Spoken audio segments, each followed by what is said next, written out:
आज हम देखेंगे रोमियो के 16 अध्याय में। And here the Apostle Paul is writing to so many believers in the church at Rome. और यहाँ पर पौलुस जो है रोम की कलीसिया, रोमियो की कलीसिया को यहाँ पर लिखते हैं। And he knew many of these sisters and brothers in Rome. और यहाँ पर वो रोम में बहुत सारे बहन और भाइयों को जानते हैं। Till when he was writing this letter, he had not visited Rome at all. और वो जब ये पत्र को लिख रहे हैं, पर वो एक बार भी रोमियो की जो जगह है वहां पर होकर नहीं आए हैं। All these believers he knew were people whom he had met during his missionary journeys while he was traveling in different places, and many of them were settled down in Rome. और ये तब उनसे मिले थे जब वो अलग अलग जगहों पर प्रचार करने के लिए जाते थे, तब ये वहां पर उनके लोग वहां पर मिले थे और रोम में जाकर बस गए थे फिर बाद में। No, Rome was the most important city in the whole world at that time. और पूरे देश में, पूरे विश्व में रोम जो था वो सबसे ज्यादा महत्वपूर्ण एक जगह थी। For example, in India now we find that Bombay is a place where lot of people come and stay from different parts of the country. और यहाँ पर देखा जाए यदि अभी, तो भारत में मुंबई ऐसी जगह है जहाँ पर लोग दूसरी दूसरी जगहों से आकर बस जाते हैं। We have people of the south, north, east, west, everywhere. Everybody has come and settled down in Bombay. उत्तर, दक्षिण, नॉर्थ, साउथ सभी के जगह के लोग जो है वो मुंबई में आकर बसना चाहते हैं। So in the city of Rome, there were a lot of Jews as well as a lot of Gentiles, not non-Jews. और बहुत सारे जो रोम में जो व्यक्ति हैं वहां पर या तो यहूदी भी है और गैर यहूदी भी मिल जाएंगे। So the book of Romans was written by the Apostle Paul when he was at Corinth. और जो रोमियो की किताब है वो पौलुस द्वारा लिखी गई है जब वो कोरिन्थ में थे। And God had given the Apostle Paul such wisdom to write the book of Romans that it is one of the finest books that he has written as far as Christian doctrine is concerned. और Romeo की किताब लिखने के लिए पौलुस को परमेश्वर ने बहुत सारा विजडम दिया और बहुत एक महत्वपूर्ण किताब है जो पढ़ने को लिए मिलती है पवित्र शास्त्र में। So, and towards the end of the letter, he writes a letter to all these different saints, brothers and sisters in Christ in the church. और ये जो पत्र है उसने अन्य अन्य जो भाई बहन हैं अलग अलग देशों में रहते हैं उन सभी को लिखा है। If he had not written this letter, we would not have known these names of these believers, these saints who are in the church at Rome. और यदि आप इन सब के नाम को नहीं जानते हैं, ये अलग अलग जो कलीसिया है उनके लोग हैं यहाँ पर। There were so many people Apostle Paul called by name himself. और पौलुस ने यहाँ पर बहुत सारे लोगों को उनके नाम से बोला है। And he called them by their first name. और उनको प्रथम नाम से बुला रहे हैं।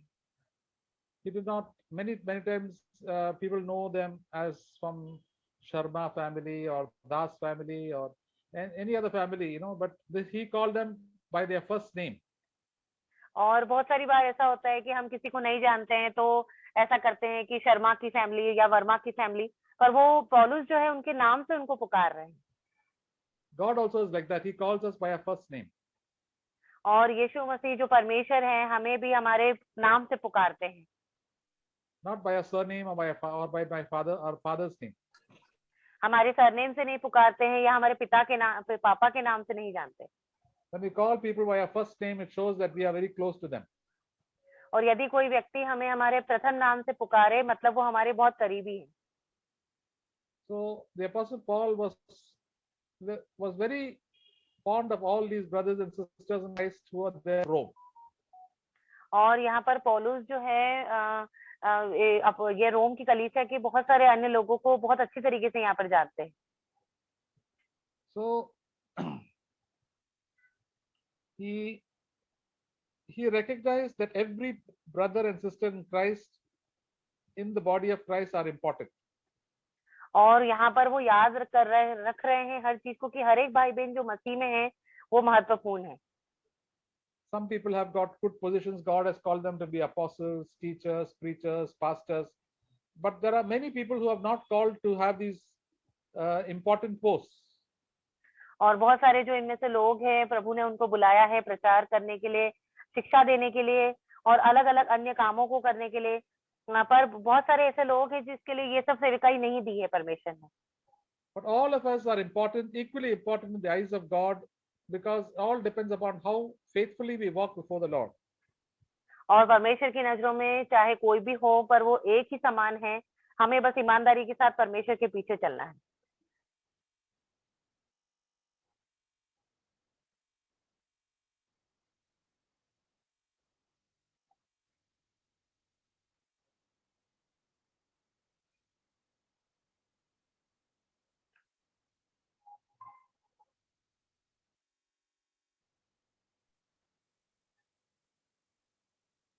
Brother, can you hear me? Yeah, okay. Sister, actually, there was an interruption. There's a call. Now I've finished the call. So, in Christ, everybody is important. और मसीह में हर एक जो जन है वो बहुत ही ज्यादा महत्वपूर्ण है। I think it says in Galatians chapter 3, verse 8. गलातियों की किताब 3रा अध्याय। Galatians 3.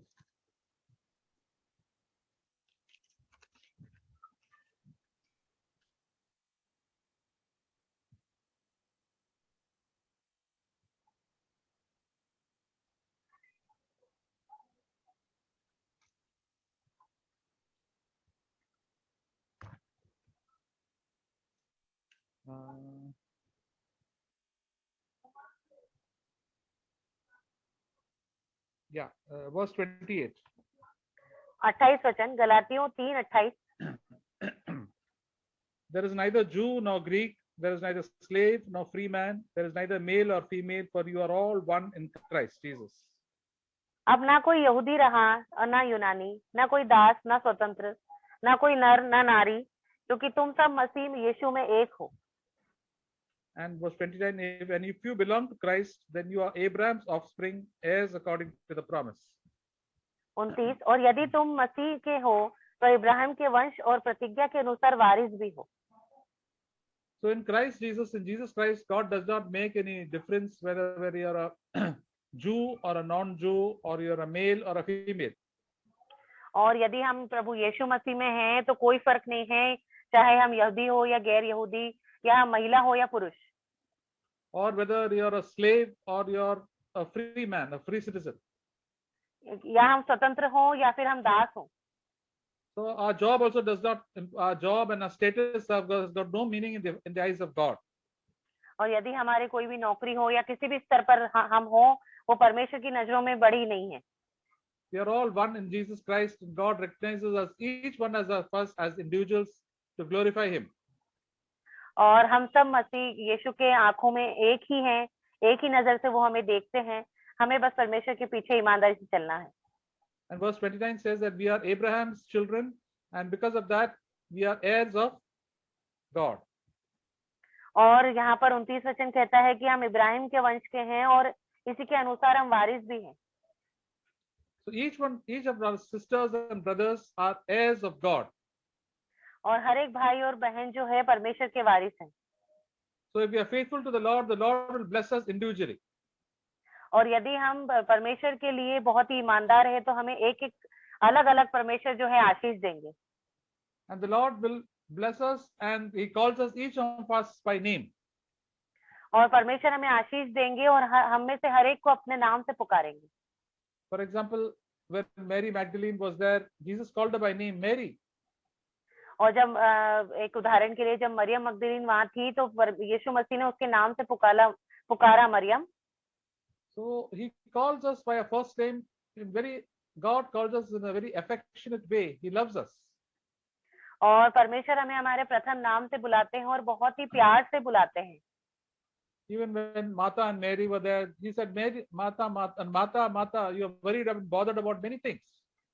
और जब मार्था वहां पर थी तब भी मार्था को उसके नाम से पुकारा गया कि मार्था मार्था तुम बहुत बातों की चिंता करती हो। So when we are dear to God, we are dear to God. God calls us by our name, and He corrects us also. He corrects us very gently.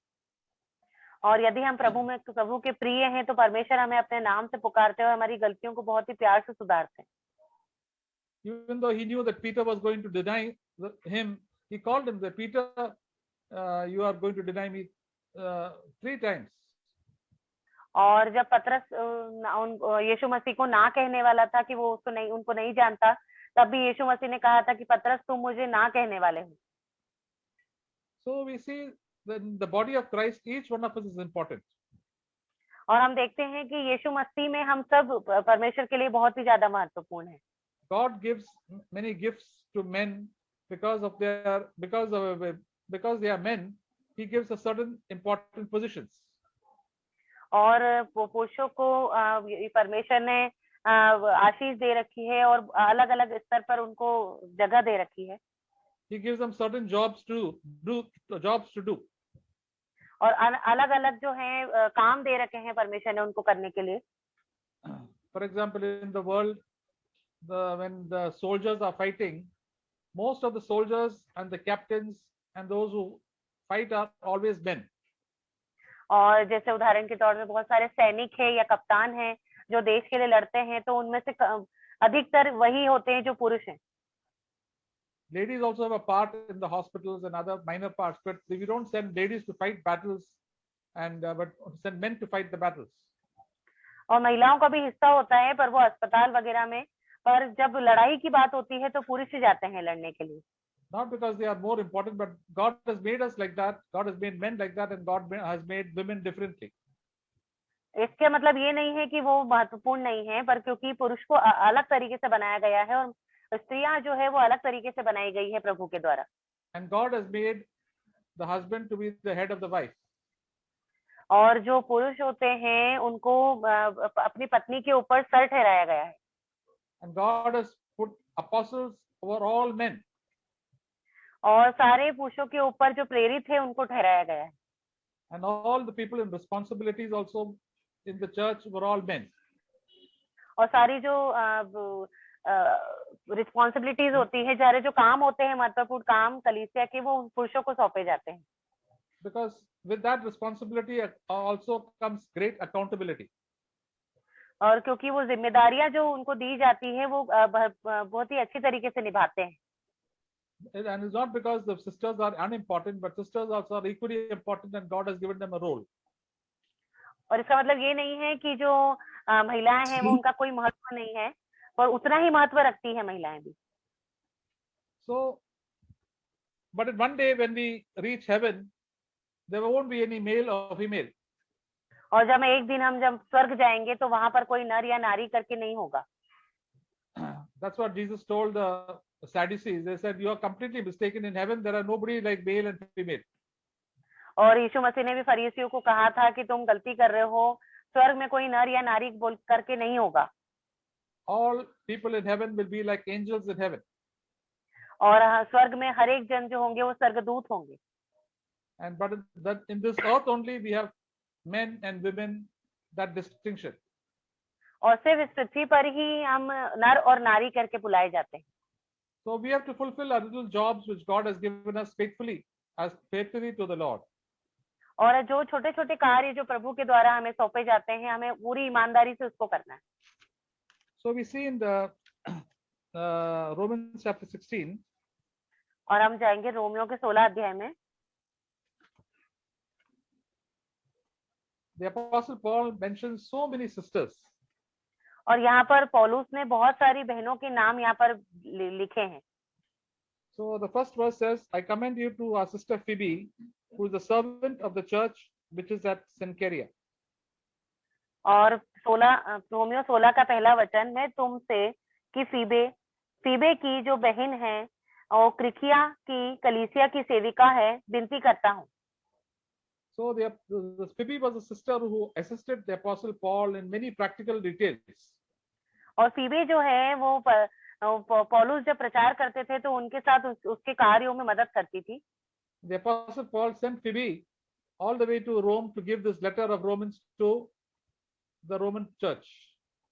और फीबे को पौलुस ने कहा है कि ये जो पत्र है वो रोमियो के चर्च में पहुंचाई जाए। And he told them that he commended her because she was very faithful and very uh, honest, and that's why the Apostle Paul could choose her and give her this responsibility. और पौलुस ने उसको ये जिम्मेदारी इसलिए दी क्योंकि वो बहुत ही ज्यादा ईमानदार थी, अच्छे से अपना काम करती थी, इसलिए ये जो जिम्मेदारी थी पौलुस ने फीबे को दी। And she was tested. It says that verse 2 that you receive her in the Lord in a manner worthy of the saints, and that you help her in whatever matter she may have need of you, for she herself has been a helper of many and of myself as well. दूसरा वचन कि तुम जैसा कि पवित्र लोगों को चाहिए उसे प्रभु को में ग्रहण करो, और जिस किसी बात में उसको तुमसे जरूरत हो उसकी सहायता करो, क्योंकि वह भी बहुतों की वरन मेरी भी उपकारिणी हुई है। So she was a helper of so many people. She was living in Corinth and she helped so many people, and also the Apostle Paul. और ये जो फीबे है उसने कई सारी लोगों की मदद की है, वो क्रिस्टिका में रहती है, पर उसने कई सारी वहां पर भाई बहनों की मदद की है, यहाँ तक कि उसने पौलुस की भी मदद की है। In the New Testament, the status of women was so much elevated by Jesus Christ and the Apostle Paul. और जो यहाँ पर हम देखते हैं कि जो महिलाओं को है जो बहुत सारा दर्जा दिया गया है यीशु मसीह के द्वारा भी और पौलुस के द्वारा भी। In most religions, women are excluded completely from so many functions and they are looked down very badly. और कई बार ऐसा होता है कि महिलाओं को जो है बाहर निकाला जाता है या दूर रखा जाता है बहुत सारी चीजों से, बहुत सारे प्रोग्राम से। And they are very much oppressed and harassed and also taken advantage of. और बहुत सारा फायदा उठाया जाता है महिलाओं का, उनका विरोध किया जाता है, बहुत सारे आयोजन में उनको बुलाया नहीं जाता। But Jesus lifted up the status of women and he had many women in his team. और क्योंकि यीशु मसीह ने जो महिलाएं हैं उनको अपने साथ रखा था, मतलब वो उनकी सेवा करती थी और परमेश्वर के साथ रहती थी।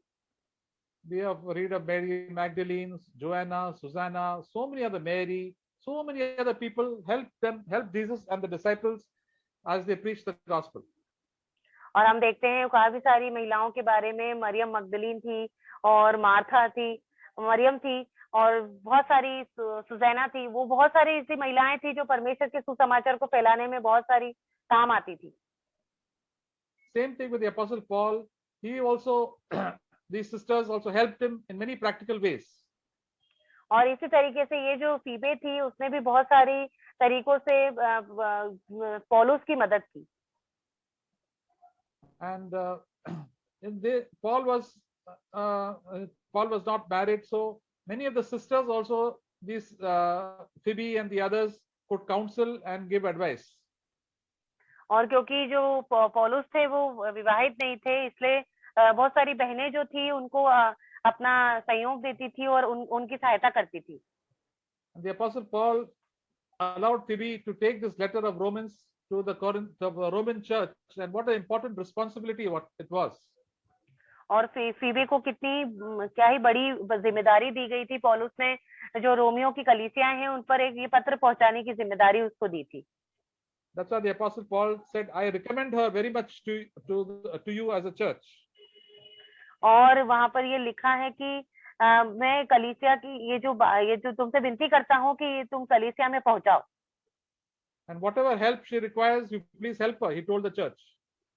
और कलीसियाओं को कहा गया कि जिस तरीके से भी मदद इसको लगेगी आप इसको करिएगा। So the church must have definitely helped Phoebe when she came all the way from Greece to from Corinth is a place in Greece, to all the way to another country called Italy in Rome. और जरूर जो बाकी भाई बहनें पौलुस की बात जब उसने कहा होगा तो उसने जरूर उनकी मदद की है, क्योंकि वो बहुत दूर दूर देशों में, इटली में और अलग अलग अन्य अन्य जगहों पर उस प्रचार को करती थी। So God had called Phoebe for a specific ministry to help other people and also to bless the church. और ये परमेश्वर ने उसको एक अलग सेवकाई दी थी, वो कलीसियाओं को आशीषित करती थी उसके कामों के द्वारा, और उसको अलग तरीके की जिम्मेदारी दी गई थी। She was not a preacher or a teacher. वो कोई शिक्षक नहीं थी, कोई प्रचार करने वाली नहीं थी। Most probably she also was single. She was not married. और यहाँ देखा जाता है कि क्योंकि वो भी अविवाहित थी, उसकी शादी नहीं हुई थी, That's why she also could travel along with the Apostle Paul. और इसीलिए वो दूर देश तक जाती थी पौलुस के साथ। So God appreciates people who are, whether they are married or they are single. और परमेश्वर उनकी बहुत ज्यादा प्रशंसा करते हैं, चाहे विवाहित हो या अविवाहित। So whether we're on unmarried days also we can serve the Lord in whatever good we can do for the Lord and His church. और जब हम अविवाहित रहते हैं तो उन समय पर भी हम परमेश्वर के लिए जो कुछ हमसे बन पड़ता है, हमें सब कुछ कर लेना चाहिए प्रभु यीशु मसीह के लिए। So the second sister we see in verse 2 is, greet Priscilla and Aquila, my fellow workers in Christ Jesus. और तीसरा वचन में दो और बहनों के बारे में लिखा गया है, प्रिस्किला और अक्विला को, जो मसीह यीशु में मेरे सहकर्मी हैं। Now Priscilla was Aquila's wife. और जो प्रिस्किला है वो अक्विला की पत्नी है। They were Jews. और वो यहूदी हैं। They were earlier in Rome, but the Roman emperor told them, please, all the Jews to leave Rome. That's why they had come to Corinth. और पहले वो रोमियो में थे, पर जब वहां के राजा ने कहा कि तुम्हें छोड़कर जाना होगा, फिर वो यहाँ आकर बसे। So they both, the husband and wife, were a team, and they helped the Apostle Paul in his ministry, and they also were used to make tents like the Apostle Paul. और पौलुस के साथ ही रहते थे, उसके समूह में रहते थे और काफी उनकी मदद किया करते थे। Normally when we address people, we write the husband's name first and the wife's name second. और जब भी हम किसी का नाम बताते हैं महिलाओं का, तो पहले पति का नाम आता है, उसके बाद पत्नी का नाम आता है। Here the Apostle Paul put Priscilla's name first and then Aquila. पर यहाँ पर पौलुस ने प्रिस्किला जो पत्नी है उसका नाम पहले लिखा है और अक्विला का बाद में लिखा है। It is because I think Priscilla was more spiritually minded rather than the husband. और इससे ये मालूम होता है कि प्रिस्किला जो थी वो ज्यादा आत्मिक थी उसके पति से ज्यादा। She had a more interest to serve the Lord than the husband. उसको बहुत ज्यादा दिलचस्पी थी अपने पति से ज्यादा कि वो परमेश्वर की सेवकाई को करे। But she was not a bossy type of woman, that she did not dominate her husband, but she was submissive to her own husband. पर वो अपने पति पर हुक्म चलाने वाली पत्नी नहीं थी, वो अधीनता में रहने वाली थी।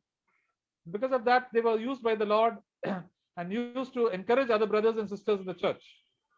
और इसीलिए परमेश्वर ने उसको इस्तेमाल किया, और वो इस्तेमाल हुई वो दूसरे जो कलीसिया है उनके भाई बहनों को प्रोत्साहन देने के लिए। Both of them were so dedicated, even Priscilla and Aquila husband, they risked their own life for the Apostle Paul. और बहुत ही ज्यादा काम कार्य वो करते थे, और प्रिस्किला और अक्विला ने बहुत सारी पौलुस की जो थी वो अन्य तरीकों से मदद की थी। We read in verse 4, who for my life risked their own necks, to whom not only I give thanks, but also the churches of Gentiles. चौथा वचन, उन्होंने मेरे प्राण के लिए अपना ही सिर दे रखा था, और केवल मैं ही नहीं वरन अन्य जातियों की सारी कलीसियाएं भी उनका धन्यवाद करती है। When the Apostle Paul's life was in danger, they took the risk of keeping him in their house and hiding him, or whatever they have done, they took the responsibility. Otherwise, they also could have been killed. और प्रेरित जो पौलुस थे उन पर जान का खतरा था, पर उन्होंने प्रिस्किला और अक्विला ने अपनी जान पर खेलकर उनको अपने घर में छुपाया और उसकी मदद की थी। So whatever we do for the Lord and His church, God recognizes it and God appreciates it. जो कुछ भी हम कलीसिया के लिए उन्होंने किया था, परमेश्वर ने उसको याद रखा और उनकी प्रशंसा की। And one other thing is verse 5, it says, and greet the church that is in their house. और पांचवा वचन की उस कलीसिया को भी नमस्कार जो उनके घर में है। So they invited the people, they must have had a big house, so all the brothers and sisters could come and gather in their house. और हो सकता है कि उनका बड़ा घर हो, इसलिए वो सब भाई और बहनों को मिलकर परमेश्वर की महिमा करते थे। They used to have meetings in their own house. और उनके घर में ही सभाएं होती थी। And Priscilla was very hospitable. She was very kind to the people, and she didn't mind being disturbed and the house becoming dirty when so many people came. और Priscilla जो थी वो बहुत ही अच्छी महिला थी, वो कुछ भी चिड़चिड़ नहीं करती थी। अगर कोई भी लोग आते थे सभा में तो ऐसा नहीं सोचती थी कि मेरा घर गंदा हो जाएगा या कुछ और। So for married sisters, it is very important that we also serve the Lord and allow the brothers and sisters to come into our church and be encouraged. यहाँ पर विवाहित जो स्त्रियां हैं उनको उनके लिए है कि उन्हें भी परमेश्वर की सेवा करनी है, और यदि कोई दूसरे भाई बहन के घर में आना चाहे तो मिलकर उनके सभा रखनी चाहिए. Calling the brothers and sisters for fellowship with the Lord is like calling Jesus into our house.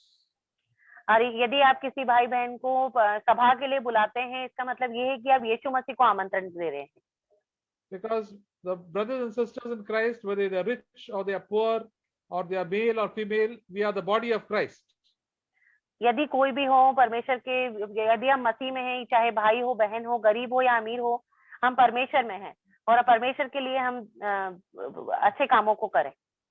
So the meaning of the church is not a building, but a group of people who are born again and who are the saints of the Lord. और जो कलीसिया है वो एक building नहीं है, पर वो परमेश्वर का, जहाँ पर बहुत सारे लोग इकट्ठे हो जाते हैं, वही वो कलीसिया कहलाती है.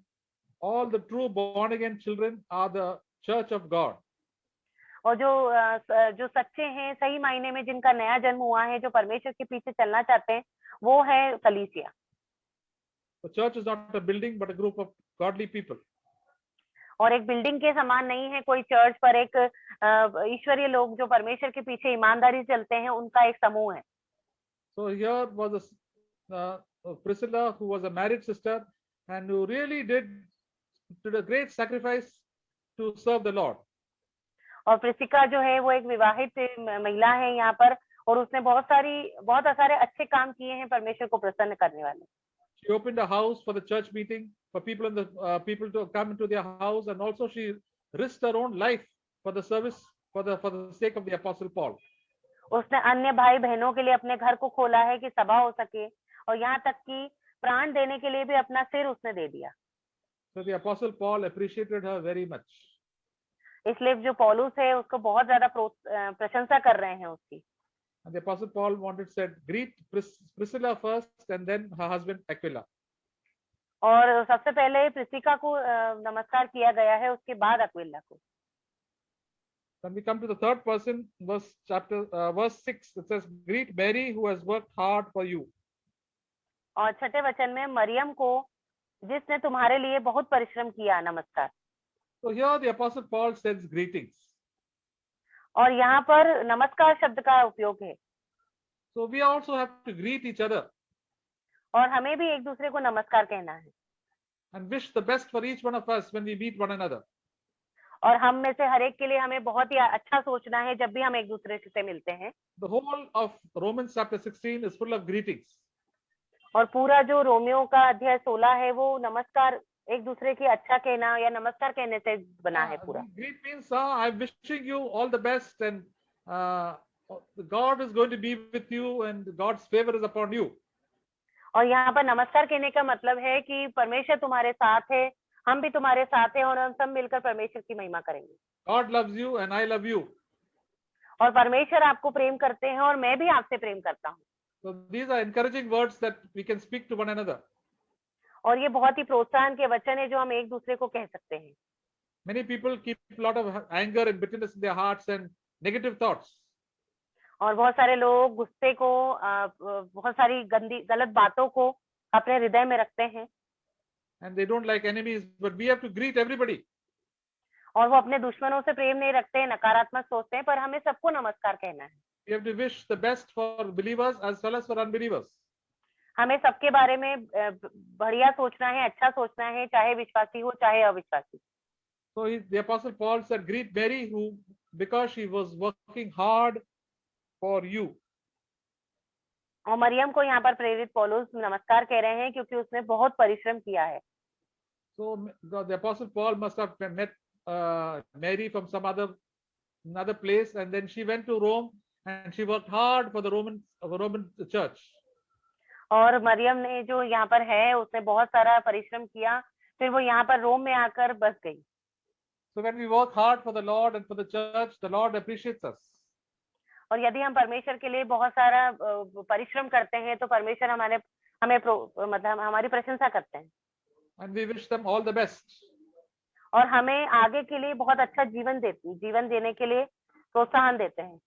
For example, when somebody is going to an exam and we want them to do well, we say all the best. और जब भी कोई एग्जाम के लिए जा रहा हो और हम चाहते हैं कि उसके साथ अच्छा हो तो हम ऑल द बेस्ट कहते हैं। Yeah, do well. मतलब सब अच्छा हो तुम्हारे साथ। And God is going to be with you. और परमेश्वर आप तुम्हारे साथ है। And that's why when we work hard, God also says, and all the brothers and sisters also appreciate us and said, we should do better.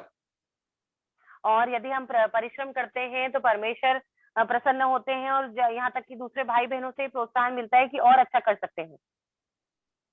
Then we go to the other sisters who are there, I think, in verse 12. और एक और बहन है यहाँ पर 12वें वचन में। I don't know if the verse 11 we'll also read. It said, greet Herodion, my kinsman, and greet those of the household of Narcissus who are in the Lord. 11 वचन, मेरे कुटुंबी हेरोदियोन को नमस्कार और नरकिसुस के घराने को जो लोग प्रभु में हैं उनको नमस्कार। Now Herodion was one of the relatives of the Apostle Paul who lived in Rome. और हेरोदियोन जो है वो पौलुस के जो रिश्तेदार है जो रोम में रहते हैं। So he said to greet him and also greet the household of Narcissus. और वो वहां पर नमस्कार उनको कह रहे हैं। यहाँ पर लिखा है कि नरकिसुस के घराने को भी के जो लोग हैं उनको नमस्कार कह रहे हैं। I think Narcissus must have been a woman. और नरकिसुस जो है यहाँ पर शायद एक महिला है। And all the family of Narcissus. और पूरे परिवार को नरकिसुस के। So whenever we follow the Lord, even our family gets a blessing and the greeting of the Lord. और जब भी हम किसी भी परिवार से मिले हमें पूरे परिवार को परमेश्वर की आशीष से और नमस्कार कहना है। So whenever we serve the Lord, the blessing comes upon our family members also. जब हम परमेश्वर की सेवा करते हैं, सेवकाई करते हैं तो परमेश्वर हम पर भी और हमारे परिवार पर आशीष देते हैं। Then comes verse 12. और फिर आएंगे 12 वचन पे। Greet Tryphena and Tryphosa, workers in the Lord. त्रुफेना और त्रुफोसा को जो प्रभु में परिश्रम करती है नमस्कार। So these two dear sisters, they were working for the Lord, and the Apostle Paul said, greet them, and took their names personally. और यहाँ 2 बहनें हैं, सगी बहनें त्रुफेना और त्रुफोसा जो प्रभु में बहुत सारा परिश्रम करती है। And their names are in the Bible. और यहाँ पर पवित्र शास्त्र में उसका नाम लिखा हुआ है दोनों का। So our names also, when we work for the Lord with our full heart, they will also be written in the book of life, and God remembers it and writes our name in heaven. और यदि हम परमेश्वर में परिश्रम करें और ईमानदारी से रहें तो जीवन की पुस्तक में परमेश्वर हमारे यीशु मसीह जो हैं वो हमारा नाम लिखेंगे। These people are unknown people in this world, but very well known to God.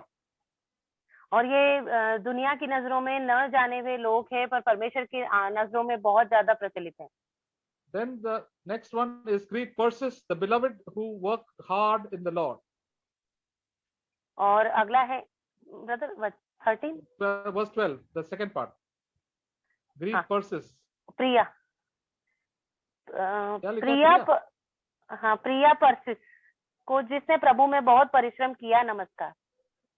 Again he appreciated another sister called Priya Persis. What it says Persis in English.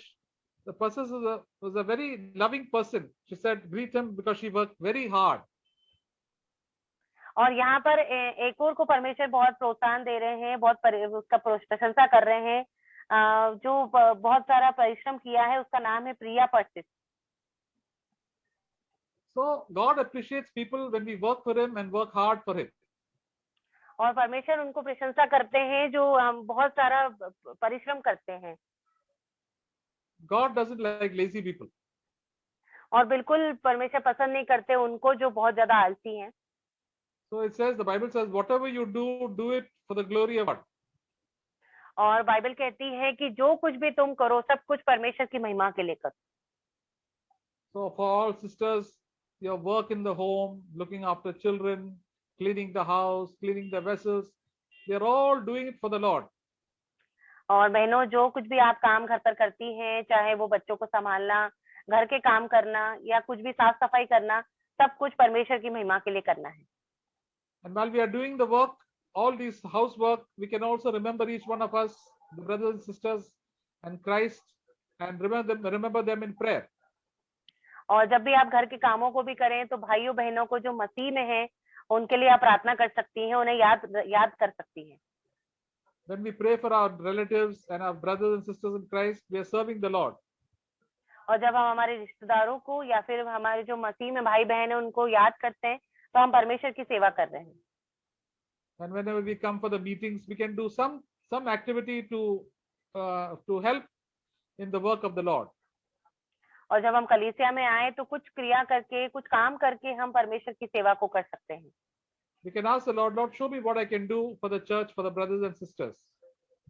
और हमें परमेश्वर से मांगना है कि प्रभु हम क्या करें कलीसिया के लिए, यहाँ मसीह में जो मेरे भाई बहन है उनके लिए। We can greet one another with a smile and encourage them to follow the Lord. हम एक दूसरे की भलाई सोच सकते हैं, एक दूसरे को मुस्कुराकर एक दूसरे से मिल सकते हैं। Instead of gossiping and backbiting and talking about worldly things. बजाय इसके कि हम पीठ पीछे बातें करें, चुगली करें, दुनिया भर की बातें लेकर बैठ जाएं। Instead of talking about all the worldly things, many believers, ladies are just talking about worldly things when they come to the church.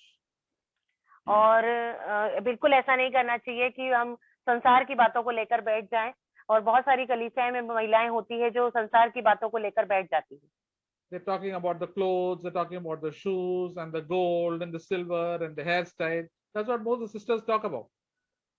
और बहुत सारी महिलाएं ऐसी होती है कि वो आपस में एक दूसरे के कपड़े, तुमने कौन सा चप्पल पहना है और तुमने कहाँ से लिया है गहना, और ऐसे संसारिक बातों में लग जाती है। Instead, we can talk about how is your Bible reading going on, how do you spend time in prayer, how are you looking after your children, how you able to, God is able to help you in your work. All these things we can talk about. हमें पूछना चाहिए कि तुम्हारा Bible अध्ययन कैसा चल रहा है, तुम परमेश्वर के साथ कैसा समय व्यतीत करती हो, और तुम्हारे बच्चे के को कैसे संभालती हो, और परमेश्वर के साथ तुम कब प्रार्थना करती हो, कैसे जीवन जी रही हो। And these things we can learn from one another. और ये सब बातें जो है हम एक दूसरे से ही सीख पाएंगे। And then we see again in verse 15, greet Philologus and Julia. There's another sister called Julia. और यहाँ पर 15 वचन में एक और स्त्री है Yulia. So greet her also. और उसको भी नमस्कार किया गया है पौलुस द्वारा। And also all the saints, all the true believers who are there with them. और उनके साथ ही साथ जो उनके साथी हैं, जो सच्चे विश्वासी हैं, उनको भी नमस्कार है। So there are so many sisters who are also unnamed because the Apostle Paul must have not known everyone by name because he had not yet visited the church in Rome. और यहाँ पर बहुत सारे लोग हैं जिनका नाम तो नहीं लिखा गया है, क्योंकि पौलुस जो है उनको हो सकता है कि नाम से नहीं पुकारते हो, क्योंकि वहां पर रोम की कलीसिया में वो गए नहीं थे एक बार भी। Rome was such a big city and they had so many small groups, and the Apostle Paul was so concerned and prayed for them. और जो रोम है वो बहुत बड़ी शहर है, बहुत बड़ा शहर है, वहां पर छोटे छोटे जो है समूह बने हुए हैं, और जो प्रेरित पौलुस है सभी के लिए दया रखते हैं और सभी के लिए प्रार्थना करते हैं। So the Apostle Paul was concerned that they follow the Lord very closely. और sorry brother, they should be good believers and walk as true disciples of Jesus Christ. They should follow the Lord. और ये जिन लोगों को वो जानते हैं प्रेरित पौलुस, वो परमेश्वर में अच्छी तरीके से चले हैं और एक सच्चे विश्वासी हैं। And he encouraged all the brothers and sisters in verse 17. He says, "Now I urge you, brothers, keep your eye on those who cause dissensions and hindrances, contrary to the teaching which you have learned, and turned away from them." और 17 वचन में प्रेरित पौलुस हर एक भाई बहन को प्रोत्साहन दे रहे हैं। अब हे भाइयों, मैं तुमसे विनती करता हूँ कि जो लोग उस शिक्षा के विपरीत जो तुमने पाई है, फूट पड़ने और ठोकर खाने के कारण होते हैं, उसे ताड़ लिया करो और उनसे दूर रहो। So there are many believers also who had a worldly mindset. They were coming and disturbing these believers who are there in Rome. और बहुत सारे जो ऐसे लोग थे वहां पर विश्वासी थे, पर वो दूसरों के बीच में फूट डलवाते थे और बहुत सारे गलत कामों को करते थे। Because the Bible was not yet, they didn't have the Bible in their hands. That's why the Apostle Paul had to write this letter.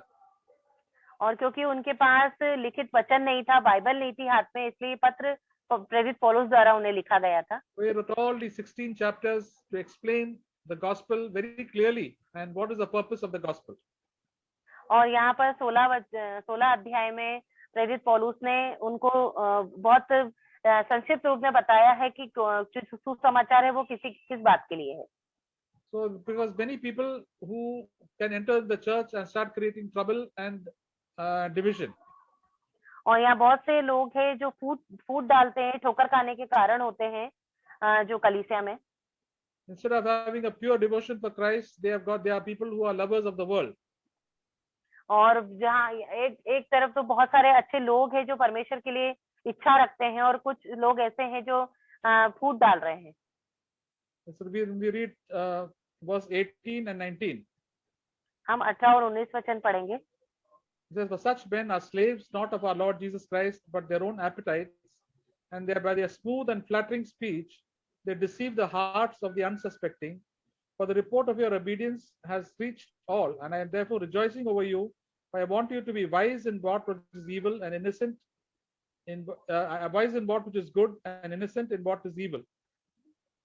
क्योंकि ऐसे लोग हमारे प्रभु यीशु मसीह की नहीं परंतु अपने पेट की सेवा करते हैं और चिकनी चुपड़ी बातों से सीधे साधे मन के लोगों को बहका देते हैं. तुम्हारे आज्ञा मानने की चर्चा सब लोगों में फैल गई है, इसलिए मैं तुम्हारे विषय में आनंद करता हूँ. परंतु मैं यह चाहता हूँ कि तुम भलाई के लिए बुद्धिमान परंतु बुराई के लिए भोले बने रहो. So many of these people, they were not interested in heavenly things. Their mind was set on earthly things. और बहुत सारे ऐसे लोग हैं यहाँ पर जिसका मन जो है वो आत्मिक चीजों में नहीं पर संसार की चीजों में लगा हुआ है. They wanted to compromise with sin and the worldly pleasures, and that's why they were creating trouble in the church. वो पाप से समझौता कर लेते हैं और जो खुशियां उनको मिल रही है संसार में उसके लिए समझौता कर लेते हैं. So the Apostle Paul was warning the believers, all these faithful saints, be careful about these people. और इसलिए जो कलीसिया है उसको प्रेरित पौलुस आगाह कर रहे हैं कि इन लोगों से बचे रहो. And they were deceiving them because they thought that all believers were nice. और वो उन्हें उसको धोखा देते हैं क्योंकि वो हर एक जन से बहुत अच्छी तरीके से बात करते हैं. Once when we were there quite young we were young people in the church in Bombay. और हम जब जवान थे बॉम्बे में, जब कलीसिया में there was a group which came to our church. They said they were the children of God. और एक समूह आया था कलीसिया में और कह रहे थे कि हम परमेश्वर की संतान हैं. And they were singing nice songs about Jesus Christ, and they were telling us that that we should also come that we should have fellowship with them. और बहुत सारे अच्छे गीतों को गाते थे वो परमेश्वर की महिमा के लिए, और उन्होंने कहा कि आप लोगों को भी हमें मिल जाना चाहिए, हमें आपको भी. But later on we came to know that they were living in immorality. और फिर हमें पता चला कि बाद में पता चला कि वो बहुत सारे व्यभिचार में जी रहे हैं. So we must always check every believer and every group that we can see to really see whether they are really following the Lord, their practical life, or they are serving their own appetites, that is whatever they are eating, drinking, and all the sinful desires. और हमें देखना चाहिए जिस भी कलीसिया में हम जाते हैं तो वहाँ के लोग कैसे हैं, क्या वो अपने पेट के लिए सेवकाई कर रहे हैं, क्या वो सिर्फ गलत बातों को करते हैं, अपने जीवन में पाप करते हैं. तो हमें भापना चाहिए इन सब बातों को. Verse 20 says, and the God of peace will soon crush Satan under your feet. और 20वां वचन कहता है, शांति का परमेश्वर शैतान को तुम्हारे पांवों तले शीघ्र ही कुचलवा देगा. So when we follow the Lord, we will have peace in our heart and we will be able to crush the devil under our feet. और यदि हम परमेश्वर का पीछा करते हैं तो परमेश्वर की शांति हमारे मनों में होती है और परमेश्वर जो है शैतान को हमारे पैरों तले कुचलवा देंगे. All the desires, the evil desires that he puts into our mind, all the worldly desires, we will say no to it and say the devil will not be able to tempt us. We will kill all these desires.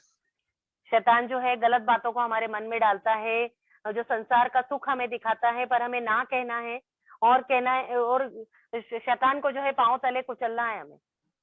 And it says, verse 20 in the end, is the grace of our Lord Jesus Christ be with you. और 20 वचन के आखिर में लिखा है, हमारे प्रभु यीशु मसीह का अनुग्रह तुम पर होता रहे। But the grace of God is the power of God to overcome sin and to defeat the devil.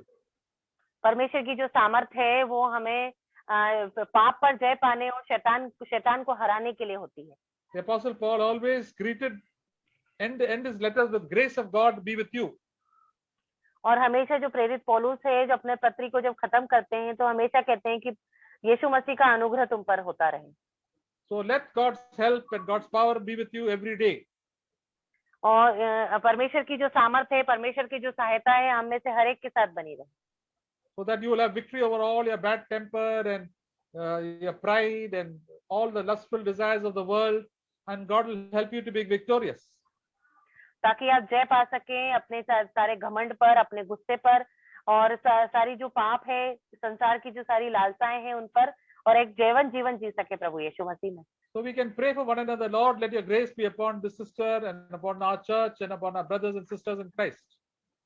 और इसलिए हमें एक दूसरे के लिए प्रार्थना करनी है कि प्रभु आपकी आशीष हम पर हो, हमारे भाई बहनों पर हो, और हर एक जन पर हो, हमारी कलीसिया के। And we should learn also to say, yeah, the God's help will be with you. God will definitely help you. His grace will be upon you.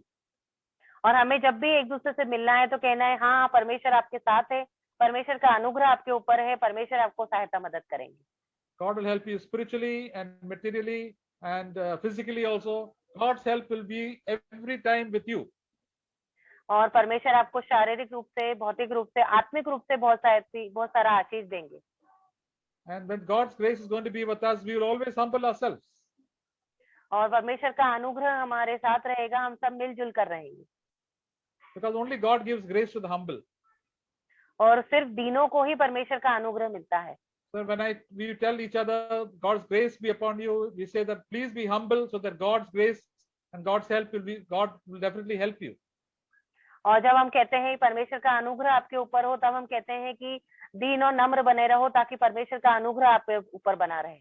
So this is a wonderful greeting that we can all greet each other as the early church greeted one another.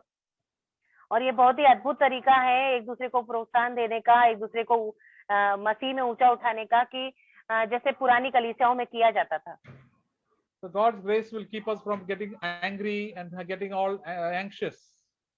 परमेश्वर का अनुग्रह हम पर हो ताकि हम गुस्सा ना करें और कुछ भी चिंता ना करें। He will keep us in peace. हमें परमेश्वर अपनी शांति में रखेंगे। He will help us to control our tongue. हमारी जीभ पर प्रभु नियंत्रण देंगे। He will keep us from worldly desires. हमें जो संसार की जो इच्छाएं हमें होती है कुछ भी करने के लिए, उससे हमें दूर रखें। His grace will help us to do the work for the Lord. उसका जो अनुग्रह है, परमेश्वर का जो अनुग्रह है, हमें परमेश्वर के लिए काम करने में सहायता करेगा।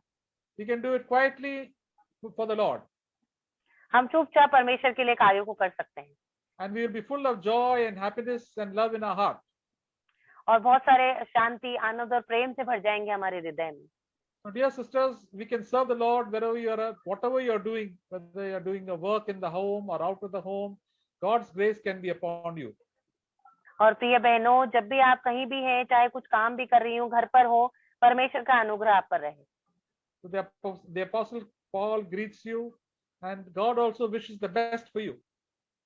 प्रेरित पौलुस हमें नमस्कार कह रहे हैं, और परमेश्वर जी जो है हमें ऊपर आशीष दे रहे हैं। But every day you will be encouraged. हर एक दिन हम प्रोत्साहित होते हैं। Never be discouraged. कभी भी निरुत्साही ना हो। You remember that Jesus loves you and he cares for you and he is control of your life. हमेशा याद रखें कि परमेश्वर आपकी सहायता करते हैं, आपका ख्याल रखते हैं, और परमेश्वर जो है आपके जीवन का नियंत्रण उसके हाथों में है। And you are daughters of the living God. और हम सब जीवित परमेश्वर की बेटियां हैं। In the eyes of God, there is no difference between man and woman. परमेश्वर की नजरों में कोई पुरुष, कोई महिला, कोई अलग नहीं है। Whether they are rich or poor, there is no difference. चाहे गरीब हो, चाहे अमीर हो, कोई अंतर नहीं है।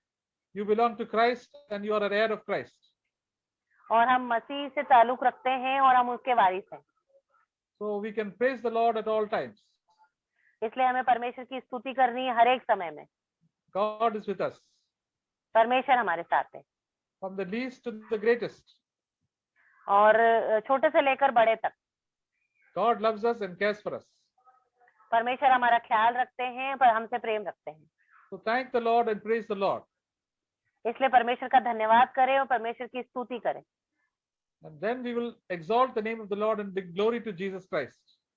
फिर हम परमेश्वर के नाम को ऊंचा उठा पाएंगे, परमेश्वर की महिमा होगी। And then our lives will be an encouragement to other sisters and brothers in Christ.